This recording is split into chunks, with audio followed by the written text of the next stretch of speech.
California has not been flooded by rising tide due to global warming. Reading.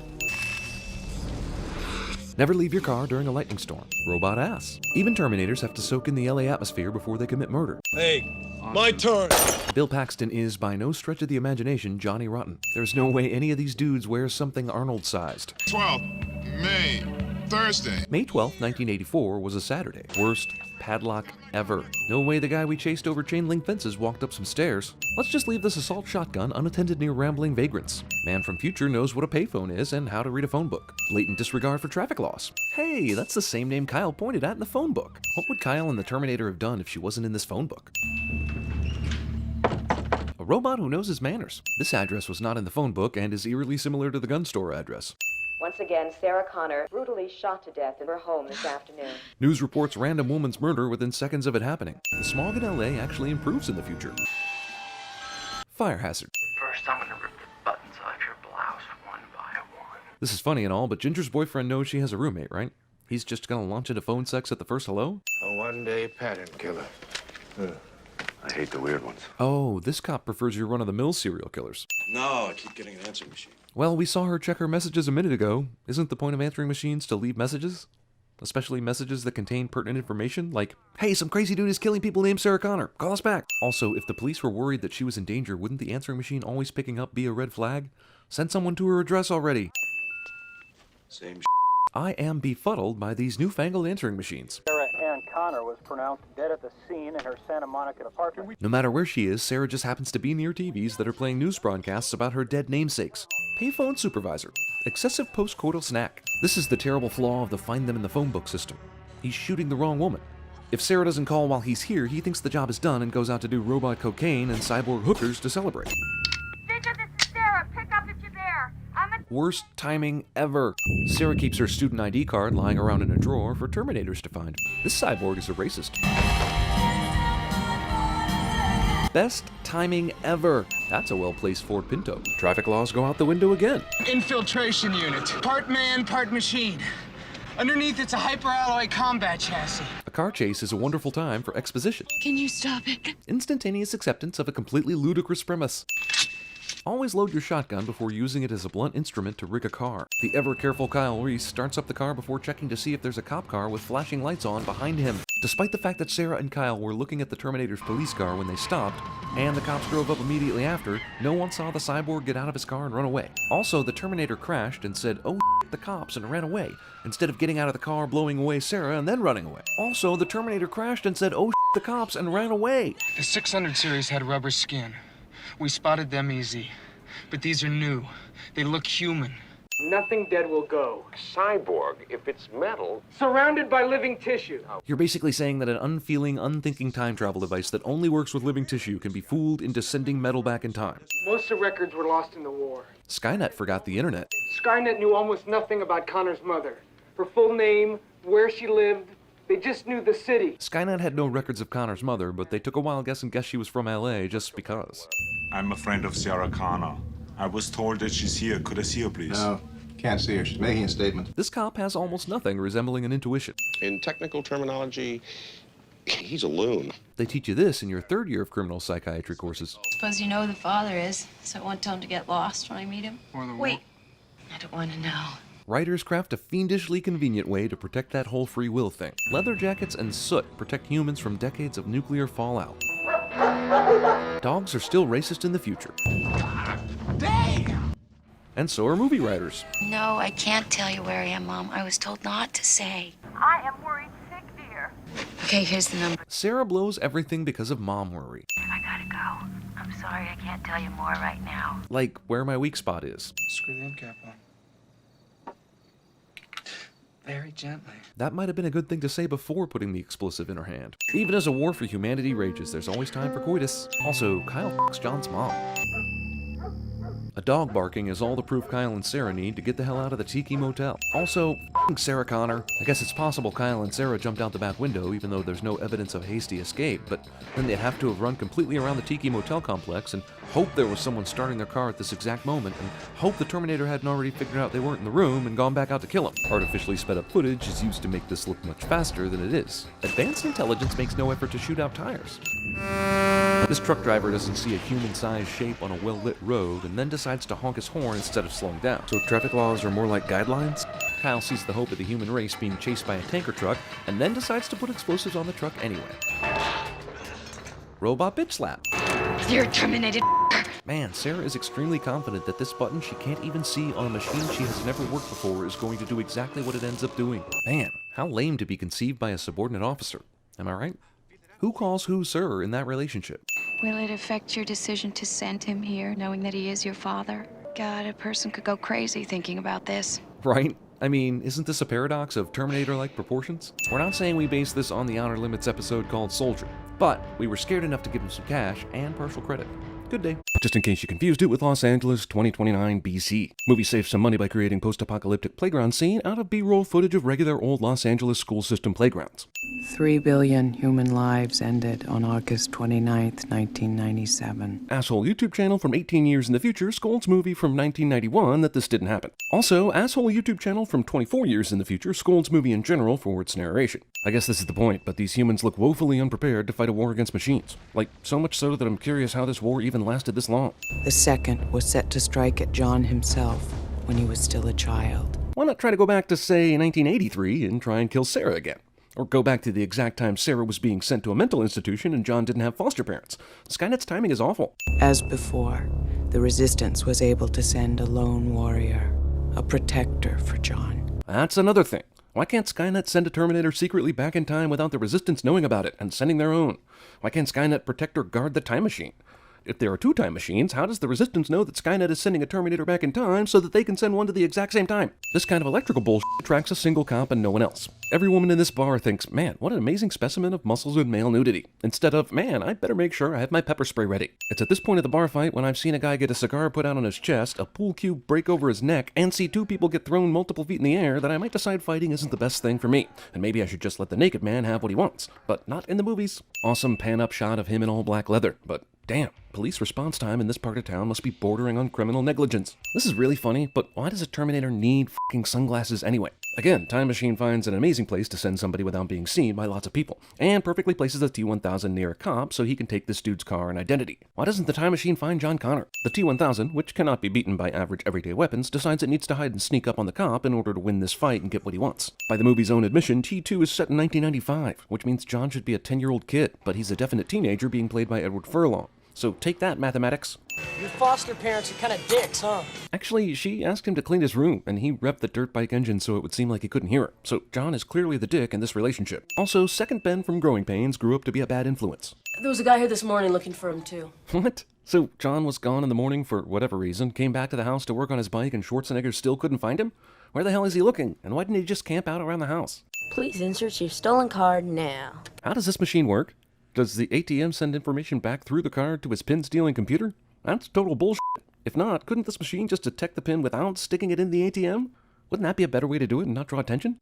He's the target now. Michael Biehn comes back for the sequel, but only for a stupid dream sequence. And just in time to be useful. The materials team is running another series this afternoon. And the product placement team is making sure I hold this Pepsi in perfect view for a new generation. Dyson pulls out the chip and looks at the Terminator hand for no other reason than to tell the audience, hey, that's where that from the first Terminator went, and we're working on it. Wow, what amazing f***ing timing. Thank God Los Angeles is so tiny, right? Yeah, you just missed him. He was here like 15 minutes ago. I think he said he was going to the Galleria, right? Did the f***ing T-1000 manage to stop by a f***ing subway and just happen to run across two girls who not only ran into John but heard exactly where he was planning to go next? Asshole delinquent John is playing Missile Command in 1995? I don't think so, but nice foreshadowing. Every f***ing kid knows where the hell John went. John, not now, not now. You can't possibly have anything important to say in your panicked state, so let me continue playing Afterburner with no interruptions, please. Hey! You see my Pepsi? You see the Pepsi machine outside? Are you thirsty yet? Get down. This is one of those great movie surprises that you can only ever really experience once. Arnold's Terminator is a good guy this time around. Holy shit. It's so f***ing great I'm taking a sin off. The T-1000 knows that the Resistance sent a Terminator back to the past to protect John. So why didn't the T-1000 go and get some better weapons than this? Did he think a regular ass Beretta was going to do the job? By the way, in the last movie, we were told only human tissue could go through the time travel device. And it was amazing they were able to sneak machinery through it just because they surrounded it with human skin and shit. So how did they get this through the time machine? This is all liquid metal. You could easily smuggle other stuff through the time machine, right? T-1000 tosses enemy Terminator through a window and then walks away, as though that Terminator's just going to give up and go away. Come on! Motorcycle won't start cliche. T-1000 steals a Mack truck because its programming says that this is the best vehicle for a high-speed chase. How the f does he even know which way? Oh, forget it. Oh yeah, like he totally knew where John was at this very moment. By the way, this bridge is in no way equipped to handle a big-ass truck driving in this direction with any kind of momentum. See this? That's the bridge John just went under. So where this truck is coming from is a total optical illusion, and it's against God. Also, the fact that the semi is still functioning. John somehow doesn't realize the easy solution is to drive up the side ramp out of the concrete canyon, which the semi will not be able to do. Yeah, after crashing into an overpass and losing the top half of the cab, this semi still had enough speed to catch up to and bump the motorcycle, because physics does not exist in the world of Terminators. Not Arnold Schwarzenegger is very good at somewhat looking like Arnold Schwarzenegger. However, this asshole isn't. And check out Isn't Edward Furlong. His hair is immaculate. Why are you stopping? Skynet invented these things, and they still need to kill John Connor for some reason. 35 years from now, you reprogrammed me to be your protector here, in this time. Yeah, I didn't know if you knew or not, but you somehow have ridiculously badass programming skills in the future, but you decided to send Kyle Reese back last time instead of a full-fledged terminating machine. By the way, does the T-1000 still have the same cop car from the other night? Was the LAPD too focused on Rodney King to investigate the mysterious death of one of their own and the theft of a cop car? So this other guy, he's a Terminator like you, right? And I waited several hours and miles until dark before asking this for a good reason, right? Listen, I gotta stop by my house. I want to pick up some stuff. Negative. The T-1000 would definitely try to reacquire you there. But he knows the Schwarzenegger Terminator would know that, right? So why would he bother? Your foster parents are dead. I like the scene as much as you do, but in order for it to make sense, it means that the T-1000 impersonated the stepmom without anyone else in the family knowing and was just casually making dinner chopping vegetables, in character, waiting for John to maybe call, which is kooky talk. Like he could disguise itself as a pack of cigarettes. No, only an object of equal size. Okay, well, I'm going to remember this when the T-1000 becomes the floor later. Listen, we gotta get her out of there. Negative. The T-1000's highest probability for success now will be to copy Sarah Connor and to wait for you to make contact with her. It is? I could probably spend 5 paragraphs talking about how that maneuver totally doesn't have the highest probability for success considering she's in a mental institution. But hey, let's get Sarah Connor in on the fun, shall we? I'm gonna go get my mom, and I order you to help me. This seems like something older John could have told his new Terminator buddy not to do if it ever came up. Especially since he doesn't follow John's orders later at the end of the movie. If you drive a police car into this high-security mental health institution, no questions asked, bro, you're good. God damn it, all bad guys are pervy rapist cliche. If she's being this heavily restrained in her bed, it's absolutely bonkers she's allowed this much hand and arm movement, isn't it? Fortunately, Sarah was able to plan her paperclip escape on the very night the futuristic killing machine came to kill her. Sarah Connor once again proves that as long as you have something metal and straight, you can defeat any lock. Here's the T-1000 deciding that the floor is equal size to him. And yeah, maybe it's just part of the floor, but it seems like it opens up way more possibilities than the rules state. Also, did he find some spot to melt into the floor and then, as the floor, go past security and camp out next to the vending machine just because? Another Pepsi machine? I mean, oh, that floor is moving like liquid metal and that's freaky. But more importantly, another Pepsi machine? This guy doesn't scream his fool head off when he sees his long-lost twin right behind him. There was pretty much no need to turn back into Robert Patrick Terminator, but shine on, you crazy diamond. This is intended as a funny scene where the Terminator doesn't kill anybody, but damn, what was that guard actually going to do? He could have simply knocked him out, right? Unnecessary orders. Also, escaping mental patient is better with the keys than the employees are. I understand breaking the key is a means of avoiding these specific pursuers, but how do you know you're done with important locks on your escape route? You might still need that key. Not that it matters, but none of these assholes notices the Terminator walking towards them with a huge-ass shotgun. Terminator definitely kills people here by throwing their heads through this glass, but movie will ignore his murders when it comes to body count. Okay, these special effects probably deserve at least 5 cents removed. It's amazing in 1991 they're still better than what we see today. T-1000 waited until the heroes were able to commandeer a car before deciding to do this. Movie is not afraid to ask the question, what would Blues Brothers look like if we replace most of the characters with robots? The T-1000 smashes the back windshield of this car and doesn't simply spill into the backseat and kill John. He's doing stuff normal humans would do, and not doing what a liquid metal robot on a mission would do. What's wrong with your eyes? Yeah, but I have detailed files on human anatomy. Terminator that knows everything about the human body somehow doesn't know anything about tears. I don't trust it. Sure, back in 1984, Sarah had a horrible experience with a T-800 going around trying to kill her. And in the last 10 years, she's had a rough life based on the terrible memories of this thing. But come on, he could have easily killed you at any time during the escape from the psych ward. Person who is going to destroy a thing still swings the thing down on the thing, but actually misses intentionally due to change of heart and desire to fool the audience cliche. The keys in any car you want to steal in movies are always in the sun visor. No, you didn't! Poignant kids with inexplicable toy guns sending an anti-violence message in an ultra-violent movie are not poignant. We're not gonna make it, are we? Jesus! Took very little time for this movie to suddenly become preachy. In a few months, he creates a revolutionary type of microprocessor. Go on. Then what? Well, if you'd let the nice Terminator finish, I'm sure he'd tell you. Baby, I am this close. Is this movie saying that in the original Terminator, Miles Dyson created the neural net processor at the same time he supposedly creates it in T2? Because T2 Miles Dyson has a tremendous head start over the original Miles Dyson, right? He has actual chips and arms to study. But in the original Terminator, he supposedly creates it without a head start. Because the events of that first Terminator did not happen until 2029 and time travel was possible. And yet the timelines to both these movie Skynet events are the exact same. Yeah, Novikov's self-consistency principle, some of you will say. We have a very clever retort for that, and it's Terminator hijinks. But then when my mom got busted, I got put in regular school. All the other kids were into Nintendo. Yeah, those little pussies. I mean, you're clearly different from all those other kids. Video games clearly aren't your bag. You can't be trifled with video games, that's for sure. She'd always tell them about Judgment Day. And Roll credits. I wish I could have met my real dad. Foreshade irony. I see her crying sometimes. Skip. 5 low. Too slow. John Connor is a little dickhead. Watching John with the machine, it was suddenly so clear. So clear, we didn't need this narration. It's amazing how many times dreams motivate Sarah to advance the plot. Miles Dyson. She's gonna blow him away. Bad acting is bad. Danny! Remote control truck ex machina. I'm not gonna let you do it. Somehow Sarah doesn't realize that she has knowledge of the future, and Miles doesn't. And this is exactly what she went through in 1984, and this is the pronoun game with time travel. Isn't there a less horrifying way to prove that you're a Terminator from the future? Dyson listened while the Terminator laid it all down. But it's much more important to hear me right now. He took it pretty well. He also took my casual smoking inside his home pretty well, but it was the 90s. You're judging me on things I haven't even done yet. Nice callback to the original movie when Sarah said that. But at what point in the unthinking, unfeeling Terminator story did he feel like he was being judged? All you know how to create is death and destruction. Mom!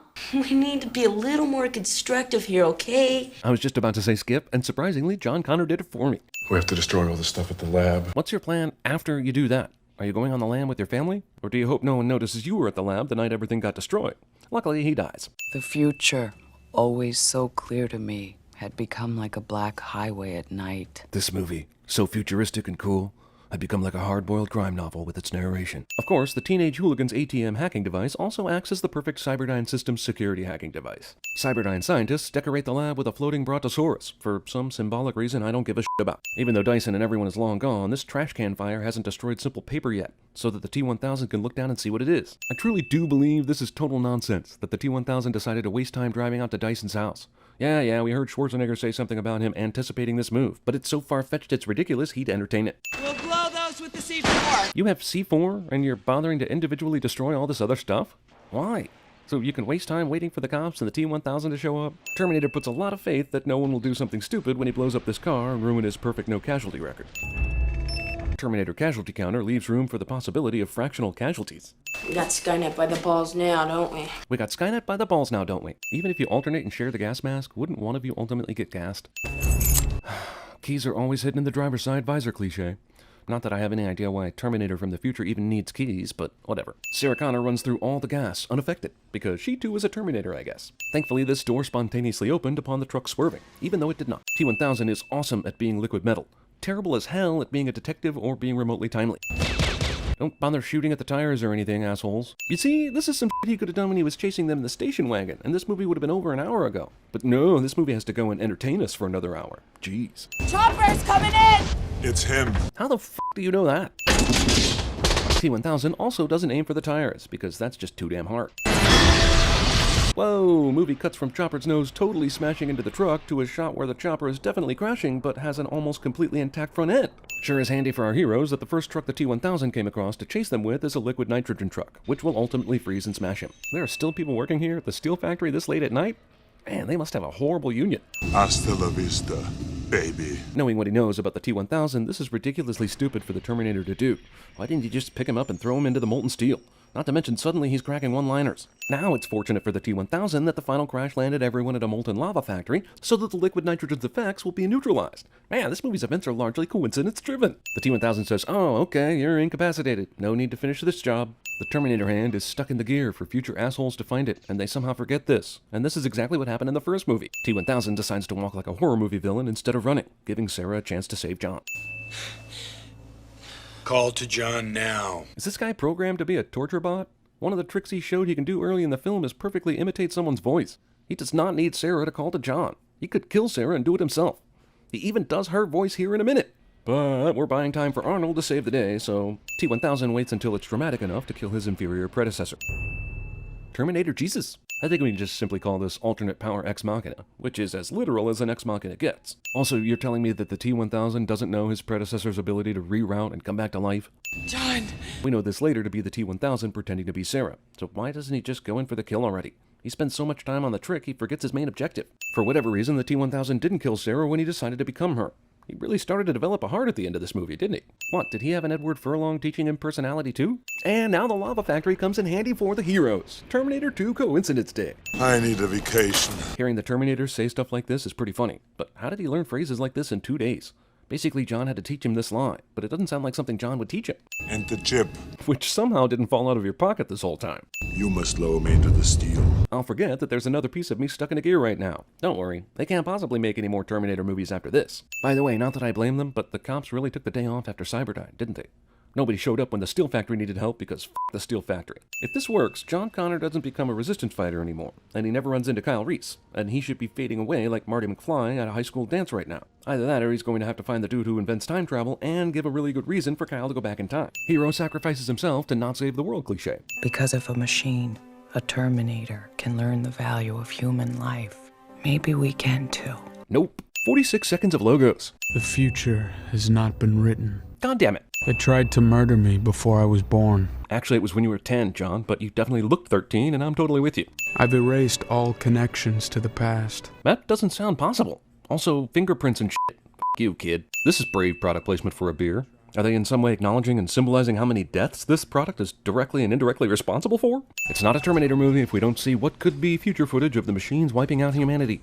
I feel the weight of the future bearing down on me. Wow, this narration is particularly maudlin and poetic. This movie is going way overboard in trying to show me this guy has a good heart. Also, this asshole survives the high-speed motorcycle crash because he's the main character. Once again, time travel device finds a way to show up without anyone seeing it. Except this time it's in a highly visible area, and this is f***ing Los Angeles. Also, how do the events of the first 2 Terminators impact the future to the point where Skynet says, well, John Connor isn't dead, but we still exist, so let's make some upgrades. When do they start looking for results in 2029? Right after they send somebody back? Do they wait the length of time of a full movie to start building better robots? And why haven't they improved the overall plan? This send one Terminator back thing hasn't worked twice now. Oh, yeah, now I get what the Rise of the Machines thing means. Real subtle, Hollywood. Having been to Beverly Hills on multiple occasions, many times late at night, I can assure you the only time it is this deserted is when they've shut down the streets to film a Terminator nude scene. The first woman the Terminator runs into just happens to be her size. And this is supposedly a deserted street where no one notices a time travel bubble appearing out of nowhere. Somehow, this scene was conceived, shot, and edited without anyone laughing their asses off. Sexy-ass Terminator didn't know what sexy was until she just happened to get pulled over next to a Victoria's Secret billboard. Plus, if your boobs can do this, why didn't you just do that in the first place? And how do you know the cop doesn't like smaller boobs? Also, why even stop for the cop? And what kind of movie am I watching anyway? What's wrong with this thing? I hate machines. Wah wah. This girl, who will just happen to cross paths with John Connor, just happens to have a father who is the head of Skynet. Terminator 3, Rise of the Coincidences. I still prefer to keep humans in the loop. I'm not sure Skynet's ready. I guess these assholes found the arm from the last movie that got stuck in the gears? How did they replicate all of Miles Dyson's work and create Skynet in this amount of time without the chip and just a Terminator hand? Meanwhile, on the most obvious indoor set of all modern filmmaking history. Apparently this time, the time travel machine decided to send one of its travelers all the way out in bum Death Valley or some shit, after having a perfect yet impossible city limits record without anyone seeing it. Hey, yeah, just drop me at the nearest animal hospital that employs my future wife, please. Thanks a ton. T-800 models are pre-programmed to look for roadside bars as soon as their time travel is complete. You're supposed to go around to the back. Hey man, just because you work at a male strip club doesn't mean it's not unusual to see a naked man walking up to the front of your business. But why were all the other women he scanned before her not inappropriate? Your clothes. Talk to the hand. First off, talk to the hand. Second off, how is this guy not fearing for his life when he sees a naked Schwarzenegger rushing at him on stage? Futuristic Terminator somehow programmed to know these glasses are stupid. Because the AP brand of watch is so badass, right? Also, did Skynet install hilarious one-word descriptions for every damn thing a Terminator scans? What kind of fast food drive-thru is set up on the passenger side? I suppose you're the one who ripped us off last week. First off, you didn't add security measures after the first break-in? Second off, John Connor, who is so careful as to not let anyone know his identity or find him, is breaking into the same animal hospital 2 weeks in a row? This is the stuff we use to chemically neuter dogs. I guess you could say it's the drugs, but John Connor falls for this. Also, veterinary technician has advanced hand-to-hand and disarming combat training. My Kripke's basement. Ooh, I love this game. Teresa Jenkins curling iron. Also, not only is the Skynet guy's daughter randomly bumping into John Connor, but they already know each other. Middle of 8th grade, you just disappeared. You clearly haven't changed at all since you were 13, and I remember asshole criminal kids who were never in school all that much to begin with. I just have a gift. Catherine Brewster? Why in all the history of fuck would the Terminator show up at an animal hospital this early in the morning, unless she somehow heard this chick's emergency call about her cat? No. Future robot can identify people based on blood taste, but not physical appearance. Why did Katie run out of her hiding place again? Did she know that the Terminator found John Connor with her DNA sampling tongue and decide to use the drama of the situation to risk death? It's amazing how keys become so hard to use when being chased by Terminators. Truck somehow blasts Terminator Girl without smashing, hurting, or even touching Kate. Also, the Terminator comes to save the day out of nowhere with absolutely no reason to be here. Is this Terminator X Machina? Terminator in the machine? Or is this Terminator X Terminator? Man, there are so many puns I want to use here, but a Terminator came back from 2029 and stopped me from doing it. Where's John Connor? What makes him think she knows where he is? Did he read the script? You here to kill me? John, you know how this works. Skynet only sends one Terminator to kill you, and somehow the Resistance figures this shit out and they send somebody or some other Terminator to protect you. They've never done the two-killer thing for some reason, so get with the times, man. Amazing she went through all that trouble to inflate her boobs and steal a gun from a cop when she has this fantastic weapon literally at her fingertips. She blasts him into the building, but then figures, there's no reason to finish him off. Hello? Cell phone fails at inopportune time for protagonist cliche. Wait, she went through all this trouble to make this cop car and fire truck remote control, just so she could use them in the chase and drive this way more cumbersome crane rig? Why didn't she just steal the cop car? You got him back there. What's going on in there? Who's back there? Shut up! What a treat! The guy who got hit in traffic character is being played by an actual robot. A cop when you need one. Awesome, but how the f did they catch up to John? Even if they are being remote controlled by the TX, he left them at the vet's office like ages ago, when it was still nighttime outside. The f did they even know where John went? Well, I was giving the movie the benefit of the doubt with the car won't start cliche since he got in a wreck and all, but suddenly revving up at the last second? That's a paddling. She survives all this f***ing bullshit. Oh man, this is a random propane truck driver's worst nightmare. Hold on!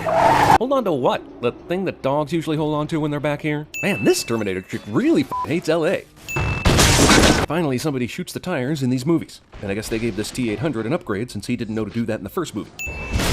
Movie unintentionally inspires the ridiculous chases in Fast 5 in 2012. How did this asshole drive this cumbersome thing to a place ahead of where John is? Did she go through a Mario warp? Meanwhile, no real cops in LA are seeing or responding to any of this mayhem. It's unreal how many times John is right in front of her and she doesn't use this same weapon on him. She had one miss, and she suddenly doesn't think that's an option anymore. Terminatrix does not instantly continue pursuit here because, well, they do have a 3-block lead and all. That's practically insurmountable. Do you even remember me? John Connor is suddenly way stupider than he was in T2 and thinks a completely different murder bot from the future that was melted last movie would have any memory of him. Later, he acts like he doesn't know there are thousands of these things as if his mom never taught him all that shit. Blowing up Cyberdyne? Hasta la vista, baby?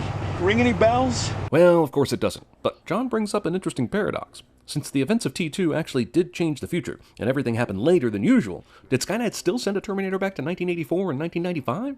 How did the exact same things happen as they did earlier after the future timeline was altered? I'm powered by 2 hydrogen fuel cells. My primary cell was damaged by a plasma attack. It only started smoking an hour after the attack because the screenwriter said so. Terminator endangers the mission by throwing a small atomic bomb outside that could easily have wrecked this truck and killed 2 crucial resistance fighters he came back here to protect. And man, was it lucky they'd got it out 2 seconds before it exploded. Are you gonna pay for that? Talk to the hand. Also, how did the gas start pumping if no one has the money or a credit card to prepay? The pump is clearly prepay, so I guess they found the one defective fuel and dash pump. This clerk gives zero shits about the stealing, but finally does the right thing and calls the cops when it comes to kidnapping. I think we better go. This is a really unnecessary scene to be causing. First, robbing the store? You don't have the $15 between the 3 of you for some chips and donuts. Second, I don't think he got any drinks. Third, taking her out of the back when you know she's gonna go nuts while still at the store you just robbed? Come on. Unnecessary events to give authorities in the TX a way to find out where they are. Of all people to have a vanity plate, it's the sensible vet technician girl who probably doesn't make much money and lives in Los Angeles. Of course. Movie that thinks this scene of killing the fiancé is worth showing to us doesn't think the killing of the fiancé is worth showing to us. Worthless scene is worthless. See, just go straight to this scene of the cops asking the fiancé questions and pan over to the apartment to show the real fiancé's dead body. Bam! Previous killing but not showing scene is officially superfluous. To store these weapons in accordance with her will. That must have been some insane legal wrangling to make these illegal weapons part of a will. Also, the first movie made it clear that so many records were destroyed during Judgment Day that it was impossible to find old addresses and legal shit like this. So how does the Terminator know this? We were living in Baja when she was diagnosed. They only gave her 6 months. Badass protagonist from previous 2 films, casually written out of sequel with leukemia. But she fought for 3 years, long enough to make sure. John plays the cliffhanger game so that Katie has to ask what the hell make sure means. What, does the Terminator have Neo powers now? Don't ask us how we took that gas station 911 call and made the leap that you were visiting your mom's tomb. Psychic twin detectives activate. I'm no leader. I never was. I'm never gonna. Somewhere in the Terminator programming is an abusive asshole algorithm that teaches lessons when the person they came to protect acts like a little bitch. Basic psychology is among my subroutines. Haha, no it isn't. Backseat driving. Yep, that awful psychologist asshole is back. Not Sarah Connor, but this asshole. And why is he here at the crime scene? Man, good thing all coffins are bulletproof. Or at least that Sarah's will thought ahead enough to realize her son might need a bulletproof coffin to escape her tomb. We must reacquire Captain Brewster. What makes her so goddamn important? Terminator 3 acknowledges that John couldn't lead the resistance by himself, and that there are other key people in need of protection. That's kind of a sin on the previous 2 movies, but now that you've opened up this possibility, it means a number of people you don't even know about are also important and need to be protected. It's called the butterfly effect, man. She's your wife. Dun dun dun! Although he should have never told him that. Ask Phil Connors in Groundhog Day how hard it is to recreate the perfect set of circumstances to get the girl. Ask Dr. Emmett Brown about the disastrous consequences of knowing your own future. You can kill her right now, and there's no reason to change back. Shoot the thing with the thing! She not only had that plasma thing, but other weapons she could have chosen, and she still chose to saw through the roof of the hearse? This whole mission could have ended pretty easily, but somehow advanced Terminators decide to act like humans once they get on top of cars. Movie proves that long before Homeland, Claire Danes had perfected the Emmy-winning cry face. My database does not encompass the dynamics of human pair bonding. Why not? If everything hadn't changed, she and I, we would have got together then. And because life works that way, we still meet through insane serendipity. Your father is the one who can shut Skynet down. Yeah, but in the future, he obviously didn't shut Skynet down, because we're back in the exact same place we were before. So why is it important for Skynet to kill him? I am giving you an order. I'm not programmed to follow your orders. And I won't tell you that I'm programmed to follow Katie's orders until the movie allows me to do so. Pretty damn convenient they found a completely abandoned RV at this campsite, with the entire family out fishing or kayaking or whatever the f***. Please do it. He says you have to save my father. We can reach CIS in approximately 1 hour. That is not your mission. So why is the unthinking, unfeeling robot suddenly doing something against its programming? And we run into that same issue from T2. Future Katie sent this Terminator back, so it has to follow her orders. But the past Katie, who knows nothing, can order the Terminator to go against its mission? I was originally designed for assassination missions. But if you were reprogrammed, how do you even know that shit? So why didn't I send you back? I'm not authorized to answer your question. Oh, come on. Because of the reveal that Catherine is your master, you suddenly can't answer simple questions that are clearly not top secret knowledge? You were answering questions left and right before this. Also, Katie sent this robot back in time and said, nah, don't follow John's orders. I may have married the man and he's the hero of this story, but f*** that guy. I was selected for the emotional attachment he felt towards my model number due to his boyhood experiences. This aided in my infiltration. Future John Connor decided all T-800 models were all right because of the events of T2, leading to his demise. Did he not remember the Terminator in T2 was reprogrammed to follow his orders? Seriously. Your levity is good.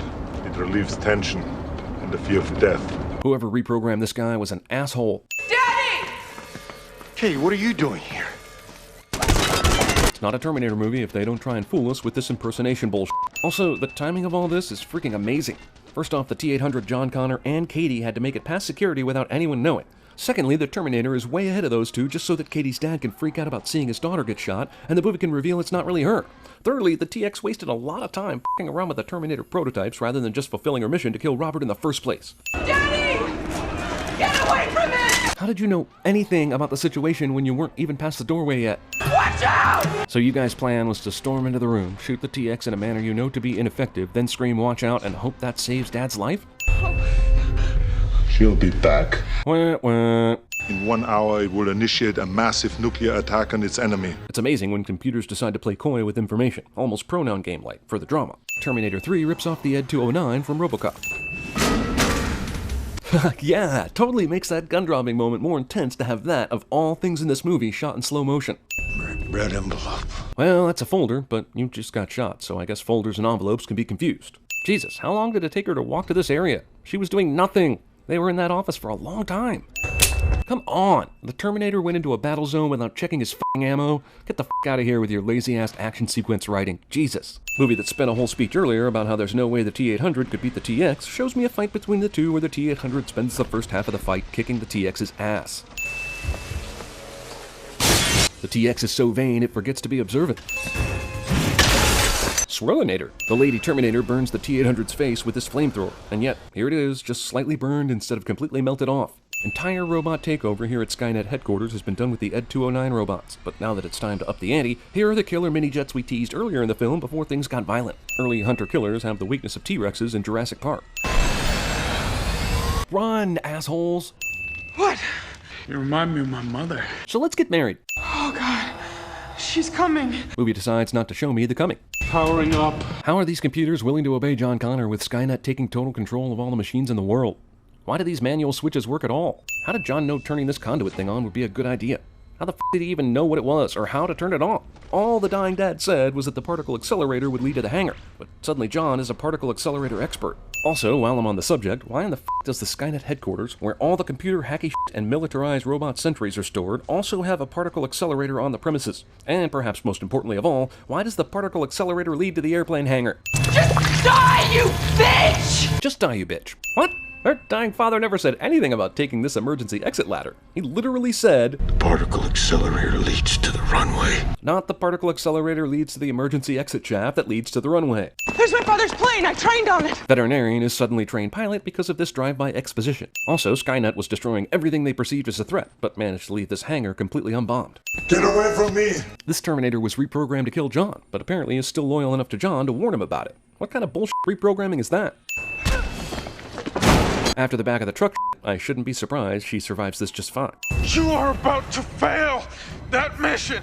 This is pretty much the I know the real you is inside there somewhere cliche, only with robots. Wow, even the Terminator isn't above the brings the hand down for the death blow but misses on purpose for the sake of drama cliche. And none of the autonomous killing robot machines shot down this plane escaping the Skynet base. Terminator 3 steals the Terminator comes back to life thing from Terminator 2 Judgment Day. This running from the plane scene is so tense I can almost not notice the blatant CGI. That door at the secret military installation was completely unlocked. The T-800 crashes into the bunker with no knowledge of where exactly John and Katie are inside, potentially killing them with this crash. You are terminated. Coldly logical and exact Terminator says something he believes will be factual but totally isn't yet. Terminator killing Terminator causes this much damage, but do the blast doors still go down to prevent the nuclear— oh, f***ing forget it. I'm gonna set the detonator for 5 minutes. That should give us enough time to make it back up. Personally, I foresee no complications with that amount of time. There's nothing here! Okay, so the movie just dropped a bomb on us that Katie's dad sent them here to survive, not stop the nuclear attack. But if that's the case, that means this place is essentially meaningless to the TX. How did she track them down and find them if this isn't an important Skynet place? By the time Skynet became self-aware. Well, the only thing that can wrap this up in a tidy bow is to narrate the rest of it. Didn't you just tell us what the title was 40 seconds ago? Yeah, you did. Is this movie for the 420 crowd? Brother and 2 cops are dead because of me. I'm not looking for a second chance. But I'm not the only one with a death sentence, am I? Wow, that's a ton of awkward exposition jammed into one line of dialogue. Reading. This mission is a quick in and out! Something we surely discussed before running into the middle of a war zone, but I'm reminding you of now just in case there are secret people watching us on a screen we don't know about. Objective located. There's something else you have to see. Well, it's not exact, but you better come take a look at this cliche. Connor, get those men to respond! Jesus, dude, not only is that order unnecessary since you just gave it, but shouldn't the first thing you're thinking be something is wrong, rather than those non-answering jagoffs are being insubordinate? He's been through a lot, sure, but still, Connor survives this. Half a Terminator somehow reaches up to 6-foot John's shoulder while lying prostrate on the ground, and decides that's the scariest, if not most efficient way to attack him. T-600 officially dies in dramatic fashion as John walks over its body. Marcus, who was in some sort of robot cryosleep, and who was definitely down in that bunker where all of John Connor's soldier buddies just got completely wiped out, is alive and only suffered uncleanliness. Oh, and what do we have here? A dead guy who wears my exact size? Man, this is the luckiest day ever. Futuristic rain somehow completely cleaned Marcus of that muddy afterbirth that was on him just a couple seconds ago. Movie rips off the perfect storm from the perfect storm, before it even has a chance to rip off the guy desperate to reach submarine jumps off chopper with no guarantee of rescue thing from the Hunt for Red October. Yeah, Resistance Command Headquarters, in a submersible. which I'm sure the machines have no way of tracking whatsoever, right? What did we find down there? You'll be briefed on a need-to-know basis. Excuse me, what? What possible reason could this guy be withholding information from John in the post-apocalyptic war against the machines? It's not like John can be a double agent in this scenario, leaking information to Skynet. What did we find down there? We found a solution, Connor, that can end this war once and for all. And just because I started talking, the screens behind me will somehow know to display information important to this discussion. Does it work? Will it work? Yes. Have we field tested it? No. How do you know it will work if you haven't even tested it? Whoa, who the f*** are these people? You ever hear of an establishing shot? Damn, surprise committee is surprise. I mean, if you go back, you can see the Asian dude's face in the background, but a whole committee? Connor, we do this right. The war is over. This guy literally went from "you jeopardized everything, punk" to "the job is yours, son" in like 67 seconds. A kill list was intercepted from Skynet. It says everyone in this room will be dead. Skynet bothers to make a kill list, the purpose of which can only function to be intercepted by human spies. Why make a kill list when your purpose is to simply kill all humans anyway? Well, who's number one? An unknown, a civilian. Kyle Reese. Roll credit. Oh, wait, I mean, dum-dum-dum. Also, bullshit. In 2018, Skynet cannot possibly know the importance of Kyle Reese, and can't possibly think he's more dangerous than John Connor, unless for some reason they have records of Kyle Reese from 1984. And then we start talking about time paradoxes. How are rebellion airstrips, even temporary ones, able to set up and operate without the machines coming in and nuking everything? My brother, he didn't make it, did he? No, he totally made it. And scene. He noticed this shit in a barren f***ing wasteland, because the script tipped him off. Tape number 28 of Sarah Connor to my son John. But in the Terminator, it was tape 7. Tape 7, November 10. And Sarah didn't say these exact things in this exact way. Hey man, they're tapes. They don't suddenly record different than you put into them. Also... Boy, that's a tough tape one. number 28 of Sarah Connor to my son John. Will it affect your decision What's to most send him difficult here, for me knowing is that trying he is to your decide father? what to tell you and what not to. Should I If tell you you don't about send your father? Kyle, you could never be. Will it affect your decision to God, a send him person back could go in time crazy to thinking protect about this. Also, how did the picture from the first Terminator get zoomed in slightly from the original? The world is a fascinating place. Street Urchin Ex Machina. It's not a Terminator movie unless one of the machines steps on a skull. Somehow, this machine has the same terrible aim that regular human bad guys have. Idiot kids somehow still alive invented a Terminator trap that traps Terminators, but keeps them completely alive and can still shoot you. Come with me if you want to live. Movie is more interested in callbacks to previous, better films in the franchise than it is in establishing its own awesomeness. You mean they have something set up to fall exactly on this place where this Terminator just so happens to be right now? Also, Terminators. So advanced you can completely incapacitate them with a half-assed booby trap. Take it off! Amazing soldier Kyle Reese allows Marcus to continue walking towards him in an obvious ploy to steal his gun without firing a shot or backing up. What happened here? Judgment Day. Man, Jesus. Are you a robot? Why does this building collapse? Did the HK do something to it? If it can do this, why didn't it destroy all the buildings? Grab it. What was the purpose of that? So he can't take the weapon. Big deal. Is that supposed to help him against the Terminators? Isn't simply not being in range to have your weapon taken also a good technique? Coming over on one of these. Because I haven't earned mine yet. Yet I am still the most wanted man on the Skynet kill list. I hope he's listening to this. Connor broadcasts this desperate message on the very night Marcus is fixing Kyle's radio. Terminator convenio-incidents. I love Skynet. They hate humans, want them eradicated, but are generally pretty casual about the whole affair. As opposed to creating however many Terminators it takes to find and kill all the humans, they prefer to keep things competitive. Are there radio stations still playing music after the apocalypse? And if that's a CD, it definitely wouldn't have started playing like that. And a cassette would definitely be dead by now. I've never driven before! How did you even get this far then? Luckiest tire iron throw ever also disables the Scout immediately like it's made of paper. If the idea is to stay alive, I'm driving. Marcus is a dick. Also, first off, you had no choice but to let Kyle drive under the circumstances. Second off, he just told you he's never driven before and obviously didn't want the job, so what the f*** was that? Yeah, just park that Jeep anywhere, asshole. It's not like a Scout made note of what you're driving and what you look like or anything. Wait, he has a gun. Which means they had a gun during the chase with the Scout a minute ago. So why did Marcus need to throw a tire iron at that thing earlier? I want to give this kid points for spotting this recently falling milk drop clue, but honestly, I'm much more inclined to send the movie for allowing someone to take a guzzle of this f***ing milk, but still somehow get away and hide before the last milk bottle drop falls. How does a giant machine like this manage to make zero noise until it's time to blindly start grabbing people? Machines have these f***ing things at their disposal, but keep sending back humanoid Terminators, because they must not really want John Connor dead, I guess. Jesus, this thing is terrifying. Skynet's main goal is to end humanity, but they're taking prisoners? Is this so it wouldn't seem stupid that the giant robot didn't just blow up the 7-Eleven while it had the chance? Giant Murderbot, which was able to blindly grab a person hiding in a garage, is unable to detect a large gas tanker headed its way and doesn't blast it to smithereens. Mono Terminator! Honestly, I'm shocked these f***ing robots weren't able to win the war here in the future, which enabled all these movies in the first place. They look basically indestructible. Also, of course he'd have moto Terminators that come out of his legs. He probably also has the dogs with the bees in their mouths so that when they bark, they shoot bees at you. Here's a weird aspect of Terminator Salvation. We know Kyle can't die because he has to go back in time to Father John. The only person who can change his predestined course he hasn't even met yet. So any danger Kyle is in is moot in these scenes. Well, Jesus, man. Why the f*** didn't this thing just blow them away in the first place, instead of the Giants sending moto Terminators to do the job? Number one priority target Kyle Reese is simply thrown into a jail. Are they saving him for Voldemort to kill? And why did they spend all that time trying to kill him before? And why are they trying to kill Marcus if they're taking the others prisoner? Is it because they needed to save Kyle and Star from falling out of the sky because they're important to the plot? All I'm saying is, this prisoner is fucking confusing each decision these robots make. And me. Earlier, when Marcus and crew blew up the 7-Eleven, and they thought they blew up the robot, we'll find out later, nope, the robot is pretty unblowupable. And obviously the prisoner's holding bin is too, because damn, that was a huge explosion. So now it's really strange that if it's such indestructible metal, an axe can somehow lodge into this thing and prevent Marcus from falling and dying. Giant robot slams Marcus down into hard metal from several stories up and doesn't crush him.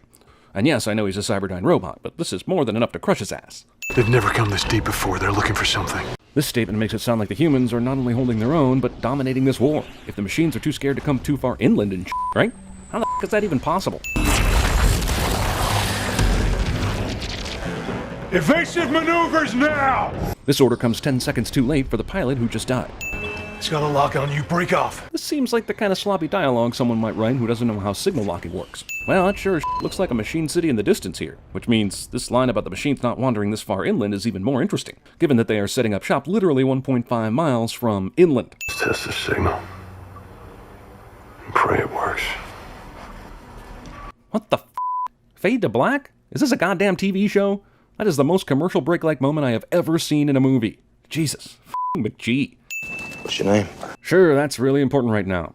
Can he really not grab her and get her on some solid footing before she drops 20 feet to the ground? And yet again, a movie suggests that a person can grab another person in midair like this without that person also falling or at the very least pulling someone's arm out of socket. What are you saying? Speak English! That's racist.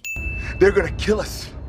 They're gonna kill everyone. It actually doesn't matter whether they are or aren't killing everyone. The prisoner is ridiculous, but especially if they end up killing these people anyway. The most important thing that we can do right now is stay alive. What? That's happening with or without your input at this point. The most important thing you can do right now is try to escape, or at the very least divvy up the cigarettes left aboard this thing so everyone has an even amount. Mysterious chick sends Marcus out to find something that can burn in a fucking monsoon. What do you got there? Of course, the one place they decide to camp for the night has random asshole Book of Eli people living here. So she attacks this first guy, and guy behind her decides to rush her for hand-to-hand combat instead of shooting her. Smart. God knows what this third guy, squatting on the ground, is doing. Seeing this nice cozy bonfire makes me wonder, do the machines not send out scouts every night looking for human fires? Seems like that'd be a pretty easy way to take out your adversary. I'm a little cold. Then why did you lay out a perfectly good tarp and pin it down with a log just to sit on, as opposed to making a tent, blanket, or any other more sensible device out of it? Also, sit closer to the fire? That's great, but didn't you just intentionally draw the machines here with an explosion? How does exploding that ship not draw more machine ships? Works, man. The signal works. It's beautiful. Yeah, it works. Are you suspicious yet? What is the extraction plan for the prisoners? Extraction plan? There is no extraction plan. We're gonna level the place. Even though we find out later this signal is a Skynet ruse, why don't they plan to disable the machines, take the prisoners out, and then blow up the place? Negative. I told you. Skynet Central is filled with human prisoners. Which makes 0 sense, but whatever. Damn him! The machines can't even detect heat signatures from moving vehicles? Honestly, I'm not sure the machines deserve to win this war. They seem terribly inept at discovering and killing however few humans remained after the global nuclear war. We're about to find out that Marcus is actually a Cyberdyne robot that is practically human. But why this mine doesn't absolutely destroy him, only screenwriter knows. Marcus nearly dies, so it's time for a murky flashback. Because we love seeing things that barely tell the story while also making us set up an appointment to our eye doctors. Barnes? Do you think when she said Barnes, she meant hit him in the head with the butt of your rifle? And if this guy's a robot, would it really perform the same task as it does to movie humans? Because, you know, a real human is dying from that. No. You tried killing my mother, Sarah Connor. You killed my father, Kyle Reese. I'm saying my parents' names out loud because I'm angry, damn it. And plus, sometimes, but not all the time, maybe somebody who has information pertinent to the plot. So what say you? Kyle Reese is on a transporter heading for Skynet. I don't know for a fact that it's the same Kyle Reese, and the fact that you called that kid your dad is really weird to me, but f*** it, man. No time to ponder. I know everything you're talking about because I too saw all 3 Terminators. It saved my life. John Connor is asking himself, Why didn't I find a way to tell myself this in the other movies? Man, I hate being incarcerated and... What's this? Something that's gonna help me get out of here lying around in the open? More no. Barnes falls for this girl's obvious fake Connor wants to see you story like a chump because the script wants Marcus to be both easily captured and allowed to easily escape. Logic does not exist in this dojo. Yes, sensei! Watch him. Unnecessary orders. What's up? Blair said you needed me. In this giant complex, no one uses radios to communicate. They have all sorts of technology in this place, and you have to travel to talk to somebody? This is the only way Blair's ruse works.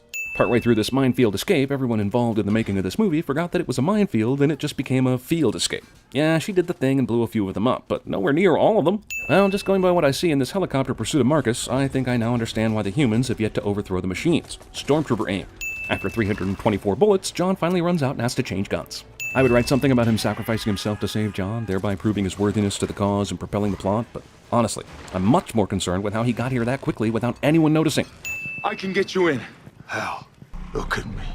Yeah, but you don't know any of the Skynet protocols. You just now learned you're a robot. What exactly are you expecting to happen here? I need to find who did this to me. You mean AI in general? Or all the machines? There's not like a single entity. I mean, surely you know this already, right? You're telling me the Resistance has this kind of operation, yet the machines aren't able to find it, track it, or explode it? F***ing machines deserve to lose this war. They really, really suck. Skynet has Kyle Reese. None of these guys even know who Kyle Reese is. Has John shared the story of his improbable birth to everyone else, and do they believe it? Because I'm just putting myself in the shoes of someone who has never heard this story before, and I'm thinking, man, that's the craziest story one of my top men could ever tell me over the radio before we attack Skynet. You are no longer a part of this resistance. I didn't catch that last statement. Neither did I.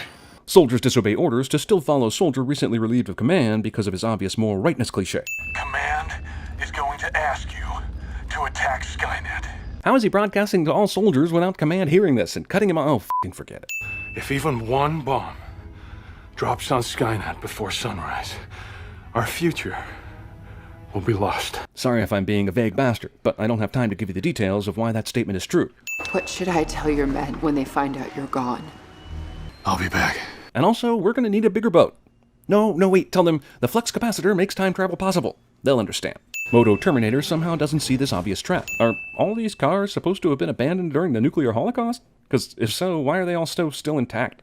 Shouldn't they be charred? Or were these cars all abandoned on this remote-ass highway because of some other reason? Or did the director just think the shot would look cooler with a bunch of abandoned cars on the side of the road, maybe? The Golden Gate Bridge finally succumbed to Skynet after being mercilessly attacked by apes, Hulks, Godzillas, X-Men, and San Franciscans. Skynet RSS feed. I mean, Skynet is a self-aware computer system with the power of servers all over the world, making it essentially one giant living organism. And its security is overridden by a Game Boy. And yeah, this is all a ruse to get John Connor in here, but why are they wasting their time allowing him to do all this instead of just blowing him away right now? Least observant Terminator ever. We knew you'd be back. After all, it was programmed in you. What? The only reason why he came back is so he could save Kyle Reese for John Connor. He didn't have any particular predestined draw to this place until the plot kicked in. To achieve what no other machine has achieved before. To infiltrate, find a target, and then bring that target back home to us. Admittedly, this sounds downright Machiavellian. However, think about how this was achieved. It was all dumb luck. He didn't have any intuition about what he needed to do and who he needed to meet. It was more serendipitous than the movie Serendipity. In fact, let's take a moment to talk about Skynet's plan. They build a machine with human tissue that looks human, but they give it no objective or even memory. Then drop it off in the middle of nowhere and hope that the humans find him and take him in. Then they assume said machine would have a conscience, help the humans, and that he'd help them get into Skynet and send a signal for John to come join him. All so that they can kill John, instead of just programming him to do that very thing. You did what Skynet has failed to do for so many years. You killed John Connor. The problem with this movie is we have no idea what John Connor's done yet. At this point, he's merely a well-regarded subordinate in the Resistance. He has a radio broadcast that, while important, hasn't turned the tide yet in this war. Still, Skynet perceives John Connor as if they know the events of the last 3 Terminator movies. Something they cannot know. A little bit of background on what this movie's timeline knows and doesn't know would have helped, especially since John is our main character and knows the entire story. Hell, a lazy narration read-along would have sufficed, but we spent so much time on Marcus, the movie didn't have time to do that. The lighting in this building really keeps everything PG-13. CGI Arnold is worse than that Ang Lee Hulk bullshit. This was a super long con by the machines, but they still like suspense enough to toy with John Connor instead of killing him. Why is this chip so easy for him to access? Plus, Skynet allows him to do this because they figure they've won anyway. But in Terminator 3, they were killing any threat to their existence. And it's amazing they turn into arrogant comic book supervillains in this one and don't simply turn them off or some shit here. Dead on Earth. There's so many of them. And yet, they'll only send one of them back to kill the man they hate so much.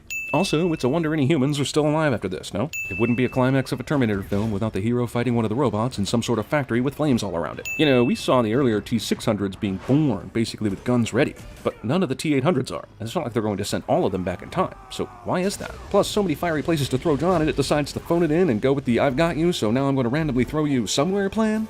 Oh yeah, I'm sure you totally knew exactly where this fight was taking place to dramatically jump down into it right now. Plus, the Terminator is somehow not breaking John's neck, something it has the power to do in seconds, but decides not to do.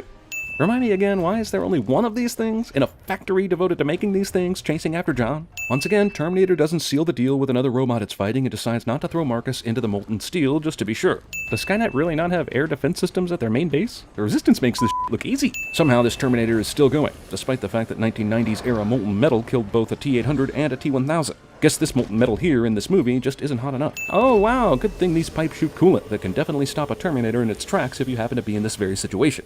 Homemade AED. You were stabbed through the heart, can you believe that? Without knowing if they're in the clear, John goes ahead and presses the button that causes a massive explosion that could easily have killed everyone in this helicopter. I guess that's it then. No more movies necessary. Skynet's dead. It's over. Right? Right? His heart can't take it. I just so happen to have that very thing so I can donate it to him. Take mine. Heart transplant surgery is probably pretty easy out here in the desert wasteland tent, so... What is it that makes us human? I don't know, but I have a feeling this narration is going to say it perfectly. From the studio that brings you all the Transformers movies.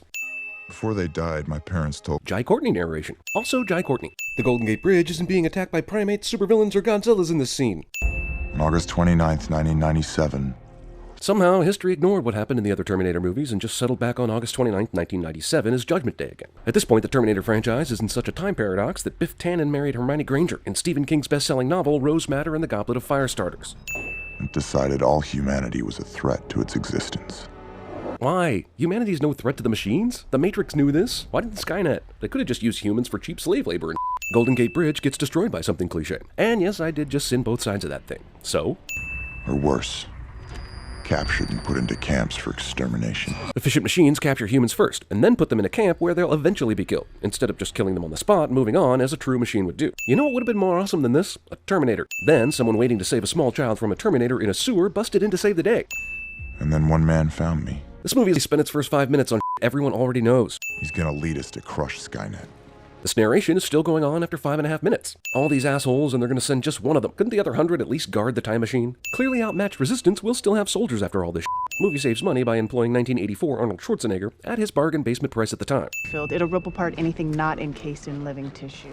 It's a weird plot convenience, just roll with it. Also, they've figured everything out about this time machine except sending Kyle back a week early to prepare for the arrival of the T-800 and blow his ass away before this even starts. And yes, we realize that John probably won't be born because Kyle won't be able to use the intense experience to bang Sarah later. But who needs John Connor then, besides Edward Furlong? Kyle's masturbatory fodder just happens to fall in front of a person his sperm made. She's a waitress. What? Oh. Never mind. It would take forever to explain there was this magical place where you ordered food and some underpaid person brought it to you. Even when I tell her who I am, she's not gonna believe me. Tell her this. Thank you, Sarah, for your courage during the dark years. This bullshit was told to Sarah after she already started believing the story. How the f was this going to prove anything? Movie attempts a callback to the first movie and fails internal logic. There is no fate but that which we make for ourselves. Says the fifth movie in a franchise utterly dependent on the future repeating itself. This unexpected camera zoom on an unexpected Doctor Who actor completely betrays his villainy. You didn't think it would be that easy, did you? The whole movie to this point is played as a true mini prequel to the first Terminator. But now all of a sudden it's going to make like things in that movie didn't even happen. How that's possible is the miracle of Terminator Genesis. Also, this is the f***ing guy that attacks John. But why not a hell of a lot sooner? Why does he allow Kyle to go back in time before he makes his move? Remember, Genesis is Skynet. Convenient alternate timeline memories are convenient. Movie stupidly thinks the only reason audiences haven't taken to Jai Courtney yet is because they haven't seen him naked enough. Discount Bill Paxton. You won't be needing any clothes. How did the older Terminator from the fractured timeline know that the new, young Terminator from the secondary timeline would show up here now? Hey, remember in The Running Man when Arnold fought Jesse Ventura and it was all fake digital simulation? Yeah, I'm remembering that right now for some reason. Seems like this could have been done 10 minutes ago. Also, this renders the fight between young and old Arnie completely pointless. What day is it? What year? You should know the date, dude. They told you that shit before you left. In the first movie, that made sense. In this one, it does not. Also, why did this new Terminator act like a normal, afraid-of-guns person this whole time, instead of simply just killing Kyle before? Even though all the events of the original timeline are changed, Kyle still runs into this store and gets the same damn clothes from the first movie. If you know where this asshole is, why not block the fucking exit? I mean, is there any reason for this thing to hide? What is it afraid of? Is there some part of this confusing timeline where Sarah and the Terminator knew that Kyle stopped inside this very department store to pick up clothes at this very time? I could just go on a rant about how this is impossible, but instead I'll just ding it. Come with me if you want to live. Of all the gin joints in all the towns in all the world, she walks into mine. Frankly, my dear, I don't give a damn. I see dead people. From the Terminator that was sent back to kill me, I know, but we already took care of him. Me, is she stupid? Kyle has no idea what's going on, but she decides to reveal a good Terminator to him before he even knows such a thing exists. Hence, an unnecessary action scene. Well, Kyle's knocked out for a second, so time for his bull vision like he's Harry Potter looking for Horcruxes. How'd that liquid metal thing know where to intercept me? No amount of John Connor turned into an evil robot and set this new timeline into motion information is going to explain that. Yeah, programmed by who? Huh? Who sent him back? Those files have been erased. Oh, that's convenient. Hey, that's my line. We can stop Judgment Day from happening. Ever. Were it not for Game of Thrones, I'd be forced to conclude this girl's acting is generally terrible. I'm not sure why the T-1000 needs headlights to see the road, but he just gave away his position. And why he didn't take a route way smarter than this is beyond me. We can't stay here, it'll find us. That's the idea. How? In Terminator 2, the T-1000 couldn't find shit its own. It had to go to different places based on the probability that they were there. It definitely wouldn't have been able to figure out, oh, random factory outside LA, just cause. You said it happened because the past was altered. How? Does that matter? Kinda. Apparently T-1000 goo can revive an older model T-800 because reasons. This Terminator is terrible at terminating. Come on, this stupid thing was definitely melted, and even if it wasn't, how does it have enough liquid metal to carry on like this? This is the movie's second time machine, but it won't be the last. How can he be remembering two timelines? It is possible if he were exposed to a nexus point in the time flow. Terminator Genesis tries to out-jargon Tomorrowland, and I think it's working. Also, I'm fine with him remembering two timelines. I'm just trying to figure out why he only has that one memory. And why does the memory only tell him that he can stop Skynet, not what he actually did to stop Skynet? If John Connor were to be killed or compromised, it could result in the ability to remember both pasts. Why does John Connor hold the key to remembering two fucking timelines? You just went through a bunch of gobbledygook about a nexus point in the time flow. That should be independent of John's fate. We blow it the hell up. Yes, Jesus, has she not seen the other 4 films? I guess this kind of nudity is supposed to arouse my shadow puppets. You needed the CPU from the future to make it run. That's the only thing they needed from the future to build a goddamn time machine? That's amazing. This is where the movie should have taken a left turn and become a mostly silent Wall-E style exploration of what Pops does for all these years while waiting until 2017. He could get a dog, watch Jeopardy, maybe even make a Tinder profile. These billboards counting down until Genesis make me wonder why they didn't choose to get here several days ahead of the event to give themselves more time to stop it, as opposed to 35 hours from the end of the world. It took 5 movies for the time machine to finally drop its travelers into a dangerous how the f did they survive this situation? How the f did they survive this? These cops got here way too fast. They literally had to be part of this pile-up to be here this quickly. I'd be surprised if any witnesses have even had time to dial 911. I was just looking at her in the, and then the cabin exploded. So, just like every other one of their attempted kills, they did something completely immaterial to their goal, announced their presence, and failed because of it again. It wasn't water coming up from below, it was liquid metal. And it still couldn't kill you? Just remember you taking my hand and saying those words. It takes 9 minutes of screen time, about an hour of assumed movie time, and literally 33 years for Kyle to finally tell Sarah how he knew that shit. A Young Girl and Her Terminator is a way better movie than this one. Hell, it could have been great. I guess we'll have to wait for the TV series, or watch The Professional. Like, if Pops wanted me dead, I'd be dead. This is what they do, all right? God damn it, this is one of those moments in movies where it makes zero sense for somebody to be untrusting of what they see before their very eyes. Does Kyle actually think the Terminator is playing a long con game by not killing Sarah immediately? Just because you two don't get along. This they don't get along narrative has virtually no roots in the reality we've seen so far. One early misunderstanding and a snide comment from Pops equals not getting along?